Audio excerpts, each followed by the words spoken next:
Abram, म तिमीलाई नयाँ नाम दिनेछु, तिमीलाई अब्राम भनिनेछ, किनभने तिमी धेरै राष्ट्रहरूका पिता हुनेछौ।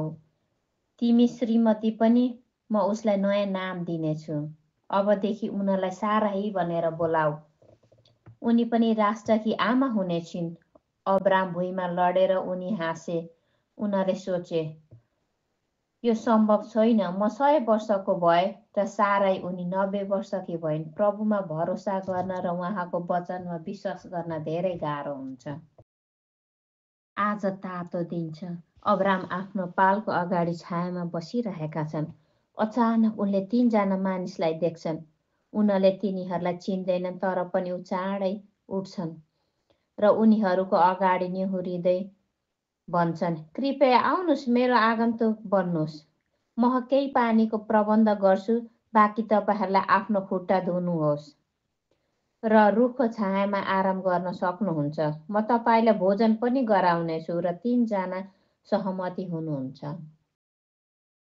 अब्राम तुरुन्तै सराईको पालमा गएर भन्छन्, मेरो पाहुनाहरूको लागि रोटी बनाऊ।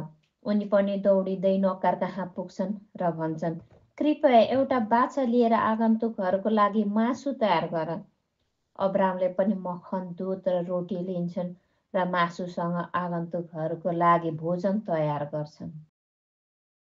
त्यसपछि एकजना आगन्तुकले अब्रामलाई सोध्छन्, साराई तिम्रो पत्नी कहाँ छिन्? अब्रामले जवाफ दिए, उनी पालमा छिन्। आगन्तुक भन्छन्, अर्को वर्ष यही समयमा फर्केर आउँदा तिम्रो छोरा हुनेछ। साराई, जो आफ्नो पालमा आगन्तुकहरूको पछि सबै कुरा सुनिरहेकी थिइन्, उनी हाँस्न थाल्छिन्। ओहो, यो सम्भव छैन। म हजुरआमा जस्तै हुँ र अब्राम हजुरबा जस्तै। हामी कसरी बच्चा जन्माउन सक्छौँ?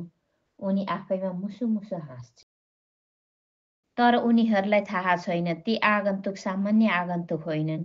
उहाँ स्वयं प्रभु हुनुहुन्छ। उहाँले अब्रामलाई सोध्नुभयो, साराई किन हाँस्दै छिन्? छोरा पाउनका लागि बुढी भइसकेको छु भन्ने किन लाग्छ? के प्रभुका लागि असम्भव केही छ? साराई डराउँछिन्। उनी भन्छन्, म हाँसेकै छैन। आगन्तुकले भने, हो तिमी हाँसेकै छौ। त्यसपछि आगन्तुक जान उठ्छन् र अब्राम पनि आगन्तुकसँग हिँड्छन्। तिनीहरू 2 सहर सदोम र गमोराको देशमा हिँडिरहेका छन्। लोत त्यहाँ बस्छन् भनेर तिमीहरूलाई थाहा छ?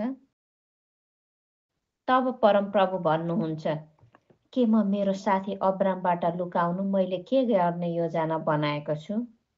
अन्य 2 जना मानिसले आफ्नो हिँडाइ जारी राख्दा प्रभु अब्रामसँग रहनुहुन्छ।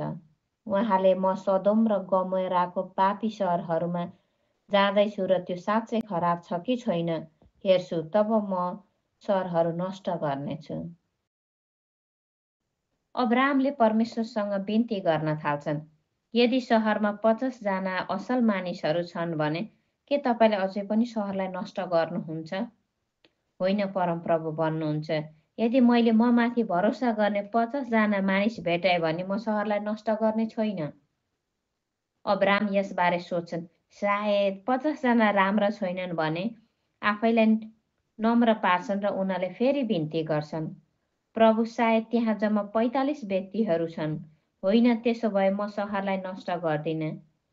यदि त्यहाँ 40 जना मात्र छन् भने के गर्नुहुन्छ प्रभु? त्यसो भए म सहरलाई नष्ट गर्ने छैन। हुन सक्छ त्यहाँ 30 मात्र छन्। होइन, त्यसो भए म अझै पनि सहरलाई नष्ट गर्ने छैन। हे प्रभु, हुन सक्छ त्यहाँ केवल 20 धर्मी मानिसहरू छन्। म तिनीहरूलाई बचाउँछु, परमेश्वर भन्नुहुन्छ। तब अब्रामले भने, प्रभु, मसँग नरिसाउनु होला, तर हुन सक्छ त्यहाँ 10 मात्र छन्। परमप्रभु भन्नुहुन्छ, मलाई पछ्याउने र मेरो आज्ञा पालना गर्ने 10 जना मात्र भयो भने पनि सहरलाई नष्ट गर्ने छैन। त्यसपछि प्रभु जानुहुन्छ। अब्राम, उनलाई थाहा छ कि प्रभु धर्मी हुनुहुन्छ। उनलाई पनि थाहा छ कि प्रभु दयालु हुनुहुन्छ। प्रभुले हामीलाई दया गर्नुहुन्छ, किनभने यसुले हाम्रो लागि जे गर्नुभएको छ उहाँ नै हुनुहुन्छ, जसले परमेश्वरसँग हाम्रो टुटेको सम्बन्धलाई पुनः स्थापित गर्नुहुन्छ हाम्रो पापले टुटेको सम्बन्धले गर्दा यसुलाई पछ्याउनु धेरै महत्त्वपूर्ण हुन्छ र तपाईँको कारणले गर्दा प्रभुले तपाईँको वरपरका मानिसहरूलाई पनि दया देखाउनुहुन्छ।